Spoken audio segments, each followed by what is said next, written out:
వందే మాత్రంతో సభను ప్రారంభిద్దాం.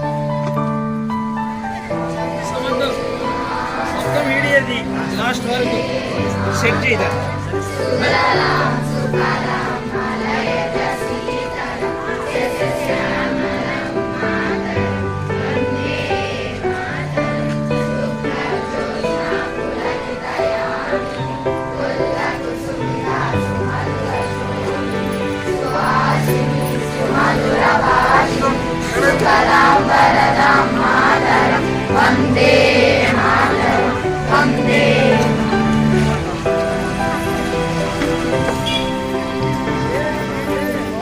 అందరికీ నమస్కారం. మొదటగా నూతనంగా కొలువైన ప్రభుత్వానికి శుభాకాంక్షలు తెలుపుతూ, అలాగే గౌరవ ప్రతిపక్ష సభ్యులకు కూడా తమ సూచనలను సలహాలను ఇస్తూ సభా సమయాన్ని వృధా కాకుండా సమావేశాలు సజావుగా సాగిస్తారని ఆశిస్తున్నాను. మొదటగా గౌరవ ముఖ్యమంత్రి వర్యులు తమ సందేశాన్ని వినిపించవలసిందిగా కోరుతున్నాము. మొదటిగా మాకు అఖండ విజయాన్ని అందించుకుంటున్న ప్రజలకు అసెంబ్లీ సంస్థ కృతజ్ఞతలు తెలుపుతూ మన రాష్ట్రాన్ని ప్రగతి పదంలో స్వర్ణాంధ్ర 2047 లక్ష్యాలను సాధిస్తూ ముందుకు వెళ్తామని మా ప్రభుత్వం చెబుతుంది అధ్యక్ష. అలాగే మన పాఠశాలలో చదువుకున్న 9వ తరగతి బాబు అకాల మరణానికి చింతిస్తూ సంతాప తీర్మానాన్ని ప్రవేశపెడుతున్నాం అధ్యక్ష. సభా సభ్యులందరూ 2 నిమిషాలు మౌనం పాటించవలసిందిగా కోరుతున్నాం.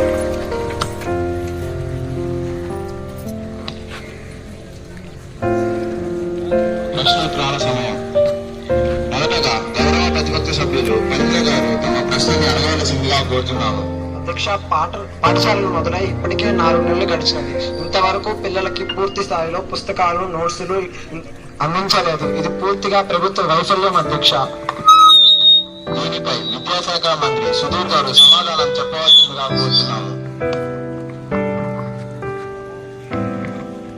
ధన్యవాదాలు అధ్యక్ష. గౌరవ ప్రతిపక్ష సభ్యులు ఈ విషయాన్ని గురించి పూర్తి స్థాయిలో పరిశోధన చేయలేదని నా అభిప్రాయం అధ్యక్ష. ఎందుకంటే పాఠశాల మొదలైన మొదటి నెలలోనే 95% పైగా పుస్తకాలను పంపిణీ చేయడం జరిగింది అధ్యక్ష. అలాగే సెమిస్టర్ 2 పుస్తకాలను కూడా పూర్తి స్థాయిలో పంపిణీ చేయడం జరిగింది అధ్యక్ష. అధ్యక్ష, అబద్ధాలు చెప్పవలసిన అవసరం మాకు లేదు అధ్యక్ష. కొంతమంది పిల్లల పుస్తకాలు లేవు అంటూ మాకు చెప్పడం జరిగింది. వారి తాలూకు లిస్టు కూడా మీకు ఇస్తున్నాం.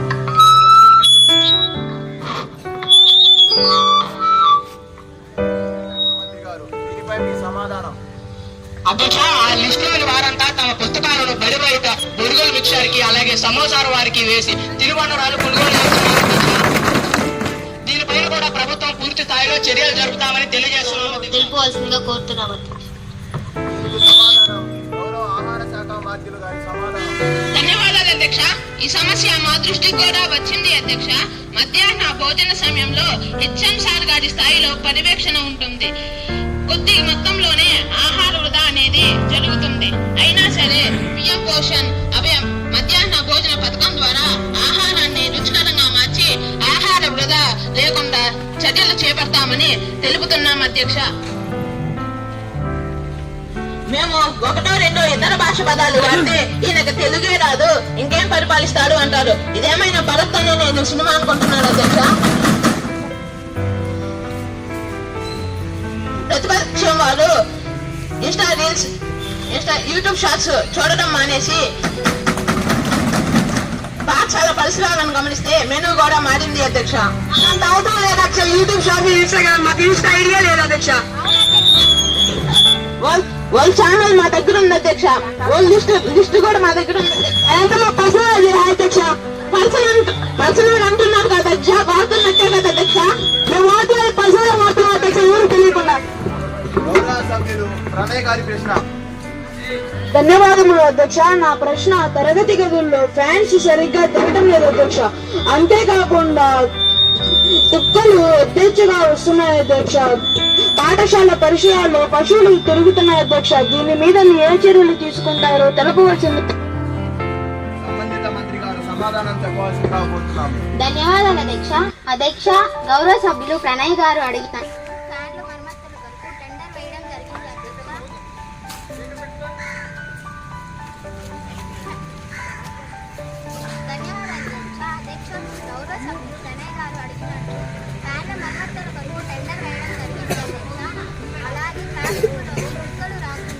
అలాగే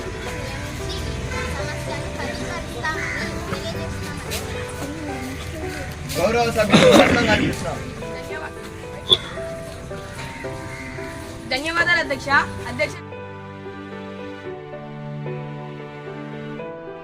నా ప్రశ్న, వాటర్ ప్లాంట్ వద్ద అపరిశుభ్రంగా ఉంటుంది అధ్యక్ష. అంతేకాక బాత్రూమ్ వద్ద పిచ్చి మొక్కలు పెరిగి ప్రమాదకరంగా ఉంటుంది అధ్యక్ష. దీని మీద మీరు ఏ చర్యలు తీసుకుంటారో చెప్పవచ్చుకుంటున్నాం. నీటిపారుదల శాఖ మంత్రి గారి సమాధానం. ధన్యవాదాలు అధ్యక్ష. అధ్యక్ష, మేము ఎన్నిసార్లు విన్నవించినా కూడా ప్రతిపక్ష సభ్యులు వాటర్ ప్లాంట్ వద్ద తిన్న ప్లేట్లు కడుగుతున్నారు అధ్యక్ష. వాటర్ బాటిల్స్ లేకుండా వాటర్ త్రాగడం ద్వారా ఆ ప్రాంతాలలో అపరిశుభ్రత నెలకొంది అధ్యక్ష. ఇకపై ఇలాంటి వారిపై కఠిన చర్యలు తీసుకోవడం ద్వారా ఈ సమస్యకు పరిష్కారమని తెలుపుతున్నాం అధ్యక్ష. పాఠశాలలో జాతీయ ఉపాధి హామీ పథకం కింద పాఠశాల పరిసరాలు శుభ్రపరుస్తామని తెలుపుతున్నాం అధ్యక్ష. గౌరవ సభ్యులు అజయ్ గారి ప్రశ్న. ధన్యవాదాలు అధ్యక్ష. అధ్యక్ష, పిల్లలు బస్సు ఎక్కే సమయంలో క్యూ పద్ధతిని పాటించడం లేదు అధ్యక్ష. అంతేకాకుండా పాఠశాల సమయం తర్వాత అవుట్డోర్స్ తో ఎక్కువగా మాట్లాడుతున్నారు అధ్యక్ష. దీని మీద ఏ చర్యలు తీసుకుంటారో తెలపవలసిందిగా కోరుతున్నాం అధ్యక్ష. ఈ ప్రశ్న మీద హోమ్ మినిస్టర్ గారి సమాధానం. ధన్యవాదాలు అధ్యక్ష. మొదటిగా ఆడపిల్లలు, తర్వాత మగ పిల్లలు క్యూ పద్ధతిలో ఎక్కేలా ఏర్పాటు చేస్తాం అధ్యక్ష. అంతేకాక ఆడపిల్లలను వేధించిన వారికి కఠిన చర్యలు తీసుకోవడం జరుగుతుంది అధ్యక్ష. బస్సులో ఆడపిల్లలను ఎవరైనా ఏడిపించిన వారికి పాఠశాల నుండి వారికి టీసీ ఇచ్చి పంపించబడుతుంది అధ్యక్ష. ఇలాంటి చర్యలు తీసుకోవడం వలనే అలాంటి చర్యలు జరగకుండా ఉంటుంది అధ్యక్ష. గౌరవ సభ్యులు నాగలక్ష్మి గారి ప్రశ్న. ధన్యవాదాలు అధ్యక్ష. అధ్యక్ష, మన పాఠశాలలో బాలులకు మరుగుదొడ్ల సదుపాయాలు లేవు. దీని మీద మీరు ఎటువంటి చర్యలు చేపడతారో తెలపవలసిందిగా కోరుచున్నాం. గౌరవ పట్టణ శాఖ మంత్రి గారి. ధన్యవాదాలు అధ్యక్ష. మన పాఠశాలలో మరుగుదొడ్లు ఉన్నాయి అధ్యక్ష. నీటి సదుపాయం కూడా ఉంది అధ్యక్ష. అయినప్పటికీ వీటిని ఎవరూ వినియోగించుకోవటం లేదు అధ్యక్ష. ఈ మధ్య కాలంలో సుప్రీంకోర్టులో వేసిన ఒక పిల్కి సమాధానంగా 10 లక్షల పాఠశాలలో 16 లక్షలకు పైగా మరుగుదొడ్లు కలిగించడం జరిగింది అధ్యక్ష. ఇవి కల్పిస్తున్న రాష్ట్రాలలో మన రాష్ట్రం టాప్ 5లో ఉంది అధ్యక్ష. పాఠశాలలోని అందరి బాలులు మరుగుదొడ్లు కలిగించుకునేలా చేస్తాం అధ్యక్ష. గౌరవ సభ్యులు ప్రసన్న గారి ప్రశ్న. ధన్యవాదాలు అధ్యక్ష. 3, 4, 5 తరగతుల పిల్లలకి ఇంకా చెట్ల కింద తరగతులు జరుగుతున్నాయి. ఇది పూర్తిగా నివారించేందుకు ఎలాంటి చర్యలు తీసుకుంటారో తెలియజేయాల్సిందిగా కోరుతున్నాం అధ్యక్ష. గౌరవ మంత్రివర్యులు ముజామిల్ గారి సమాధానం చెప్పవలసిందిగా కోరుతున్నాం. ధన్యవాదాలు అధ్యక్ష. అధ్యక్ష, మనబడి మన భవిష్యత్తు పథకం కింద తరగతుల నిర్మాణానికి 50% నిధులు మంజూరయ్యాయి అధ్యక్ష. తరగతుల నిర్మాణం మొదలైంది అధ్యక్ష. త్వరలో పూర్తి స్థాయిలో 100% నిర్మాణం పూర్తి చేసి తరగతులను కొత్త భవనాల్లో నిర్మిస్తామని తెలియజేస్తున్నాను అధ్యక్ష. గౌరవ సభ్యులు శిరీష గారి ప్రశ్న. ధన్యవాదాలు అధ్యక్ష. అధ్యక్ష, పాఠశాలలో పిల్లలు విరామం సమయంలో బయట అమ్ముతున్న ప్లాస్టిక్ తో కూడిన పదార్థాలు, హానికరమైన తినుబండారాలు తింటున్నారు అధ్యక్ష. దీనివల్ల వారి ఆరోగ్యం దెబ్బతింటుంది. దీనిపై మీ చర్యను తెలపవలసిందిగా కోరుకుంటున్నాను. గౌరవ ఆరోగ్య శాఖ మంత్రులు ప్రణీత గారి సమాధానం. ధన్యవాదాలు అధ్యక్ష. గౌరవ సభ్యులు చెప్పిన దాని పట్ల మేము చర్యలు తీసుకుని పిల్లలు బయట నుండి తినుబండారాలు కొనుగోలు చేయకుండా పాఠశాల పరిసరాల్లోనే పోషక విలువలు కలిగిన చిరుతిళ్లను అమ్మే విధంగా చర్యలు చేపడతామని, అలాగే పిల్లల ఆరోగ్య పరిరక్షణపై హెల్త్ క్యాంప్స్ ని కూడా కండక్ట్ చేస్తామని తెలుపుతున్నాం అధ్యక్ష. అధ్యక్ష, వీరు చెప్తున్నారే కానీ ఏమీ చేయడం లేదు అధ్యక్ష. అధ్యక్ష, మేము చెప్పిన ప్రతి ఒక్కటి చేస్తున్నాం అధ్యక్ష. వారు కావాలని మా మీద విమర్శలు చేస్తున్నారు అధ్యక్ష. విమర్శలు చేయవలసిన అవసరం నాకు లేదు అధ్యక్ష. విమర్శలే చేస్తున్నారు అధ్యక్ష. ఆంధ్ర గారు కూర్చోండి. గౌరవ సభ్యులు అక్షిత గారి ప్రశ్న. ధన్యవాదాలు అధ్యక్ష. కొంతమంది పిల్లలు పరీక్షలు జరుగుతున్న సమయంలో స్లిప్పులు పెడుతున్నారు అధ్యక్ష. అంతేకాక మాస్ కాపీలకు పాలు పడుతున్నారు అధ్యక్ష. ఇప్పుడే వాళ్ళు ఇలా ఉంటే భవిష్యత్తులో వీళ్ళు ఎలా తయారవుతారు అధ్యక్ష. అంతేకాక పుస్తకాలను పరీక్షల సమయంలో క్లాసుల్లో మరి గ్రౌండ్ బయటలో పాడివేస్తున్నారు అధ్యక్ష. దీని మీద మీరు ఎలాంటి చర్యలు తీసుకుని తెలపాల్సిందిగా కోరుతాం అధ్యక్ష. గౌరవ విద్యాశాఖ మంత్రి గారు సమాధానం చెప్పవలసిందిగా కోరుతున్నాం. అధ్యక్ష, మేము అసెంబ్లీ సాక్షిగా ప్రమాణం చేస్తూ చెప్తున్నాం అధ్యక్ష. మా పిల్లలు ఎవరో స్లిప్పులు పెట్టడం లేదు అధ్యక్ష. ఇది ప్రతిపక్ష సభ్యులు కావాలనే మా మీద చెప్పే కుట్ర అధ్యక్ష. కుట్రలు చేయవలసిన అవసరం మాకు లేదు అధ్యక్ష. ఏంటని అడుగుతున్నాను అధ్యక్ష. అధ్యక్ష నిరూపించాను అధ్యక్ష. దయచేసి కూర్చోండి. అలాగే పరీక్షల టైంలో పుస్తకాలను ఎవరు పడేయకుండా కఠిన చర్యలు తీసుకుంటామని తెలియజేస్తున్నాం అధ్యక్ష. అధ్యక్ష గౌరవ సభ్యులు అంజలి గారి ప్రశ్న. ధన్యవాదాలు అధ్యక్ష. మన పాఠశాల ఆవరణలో పచ్చదనం మరియు మంచి ఆహ్లాదకరమైన వాతావరణం ఏర్పాటు చేయడం మీరు ఎలాంటి చర్యలు చేపడతారో తెలుపవలసిందిగా అడుగుతున్నాం అధ్యక్ష. గౌరవనీయులు అటవీ శాఖ మంత్రి గారి సమాధానం. ధన్యవాదాలు అధ్యక్ష. అధ్యక్ష, ప్రస్తుత కాలంలో గ్రౌండ్ చదును చేసిన తర్వాత పచ్చదనాన్ని పెంచాలనే ఉద్దేశంతో మన మహోత్సవ 2024 అనే పథకాన్ని తీసుకురావడం జరిగింది అధ్యక్ష. దీనిలో భాగంగా సుమారు 200కు పైగా మొక్కలను DCSR పరిరక్షణలో మన పాఠశాల పరిసరాలను నాటించడం జరిగింది అధ్యక్ష. అంతేకాక ఒక్కొక్క మొక్కను ఒక్కొక్కరికి దత్తత ఇవ్వడం కూడా జరిగింది అధ్యక్ష. దీనికి స్వయంగా VC సార్ గారే నీటిని అందించడం కూడా జరిగింది అధ్యక్ష. ఇంకా నేషనల్ అఫారిస్టేషన్ అనే పథకంలో భాగంగా పచ్చదనం పెంచడం కోసం కృషి చేస్తాం అధ్యక్ష. చెట్లను పరిరక్షించడానికి చర్యలు చేపడతాం అధ్యక్ష. ధన్యవాదాలు.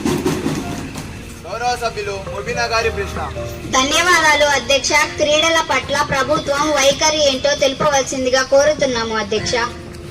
గౌరవ క్రీడా శాఖ మంత్రులు కావ్య గారి సమాధానం. ధన్యవాదాలు అధ్యక్ష. క్రీడల పట్ల మా ప్రభుత్వం సానుకూల దృక్పథం కలిగి ఉంటుంది అధ్యక్ష. అలాగే వ్యాయామ విద్య పట్ల ప్రతి శనివారం 10th క్లాస్ తో సహా మాడ్యూల్ కండక్ట్ చేయడం జరుగుతుంది అధ్యక్ష. అలాగే మిగిలిన క్లాసెస్ కూడా వారానికి 2 పీరియడ్స్ తగ్గకుండా ఒలింపిక్స్ లో గోల్డ్ మెడల్ సాధించిన వారికి 75 లక్షల నుండి 3 కోట్ల ప్రోత్సాహక బహుమతిని అందించడం జరుగుతుంది అధ్యక్ష. ప్రభుత్వ ఉద్యోగాలలో స్పోర్ట్స్ కోటా 2% నుండి 3% వరకు పెంచడం జరిగింది అధ్యక్ష. ఏషియన్ గేమ్స్ లో గోల్డ్ మెడల్ సాధించిన వారికి 2 కోట్ల బహుమతిని అందించడం జరుగుతుంది అధ్యక్ష. 2036లో మన భారత్ లో ఒలింపిక్స్ జరిగే అవకాశం ఉంటుంది అధ్యక్ష. దానికోసం పిల్లలను తయారు చేసేలా మా విధానం ఉంటుంది అధ్యక్ష.